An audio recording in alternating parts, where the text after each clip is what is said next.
Hi. You know, concern about Wall Street is not the exclusive property of the left wing.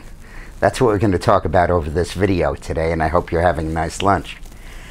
Concern about the bigness of Wall Street and its potential in alliance with big labor unions and the big federal government and big banks to dominate and take over our lives is not something that only the left is concerned about. I'm pretty concerned about it, and many conservatives are. When the Occupy Wall Street radical and liberal fringe get a lot of publicity, we assume their critique is really the only important one. But when you dig down deeply into the Tea Party movement, what you find is a bunch of small business people who are trying to make it in a competitive, free market, free enterprise environment. And they know that when government gets involved, it's to the advantage of the big companies, not to the advantage of the small ones. Just like the federal government's involvement in the Wall Street crisis effectively permitted the Bank of America and Goldman Sachs and the surviving firms to multiply their wealth and increase their power dramatically. And that was no coincidence. And in Europe, when the European Union tries to limit competition and set up rules, it always endows to the benefit of the major monopolistic multinational companies rather than the small businesses. In the last analysis, the critique of the right and the left against Wall Street kind of come around and merge a little bit. Now, they don't share the same perspective on hard work and earnest energy and entrepreneurship, but they do share the idea that the anti-competitive, monopolistic Wall Street approach of giving campaign contributions to politicians like Obama. Remember, Goldman Sachs was his biggest contributor in 2008.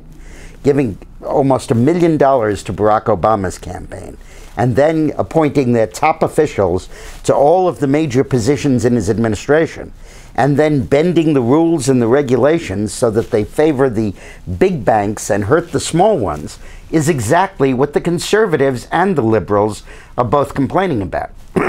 Dodd-Frank, for example, the financial regulation bill, did not do much to crimp the style of Wall Street and the major financial sector, but it did a huge amount and is doing a huge amount to put small and community banks out of business and to force small businesses to merge into larger businesses. And that's really what both groups are complaining about.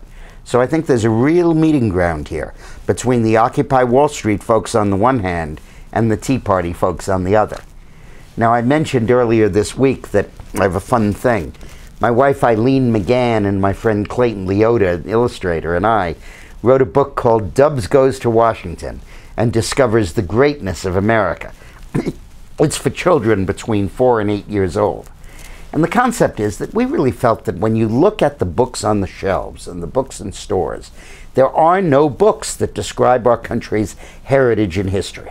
So we used the device of our golden retriever losing his ball in Washington. And it rolls to all the monuments and all the major government buildings. And in the course of it, while he looks for his ball, and kids look for the ball on the picture, we describe what the monuments and what the heroes and history is all about. So, for example, all men are created equal, Thomas Jefferson wrote in the Declaration of Independence's most famous quote. If people are equal, can it possibly be that dogs are too, especially me? Dubs wonders. So if you want to get this book, it's funny and it's kind of neat. Go to dickmorris.com and order it. It's not in bookstores, but I think you'll really enjoy it. Thanks a lot.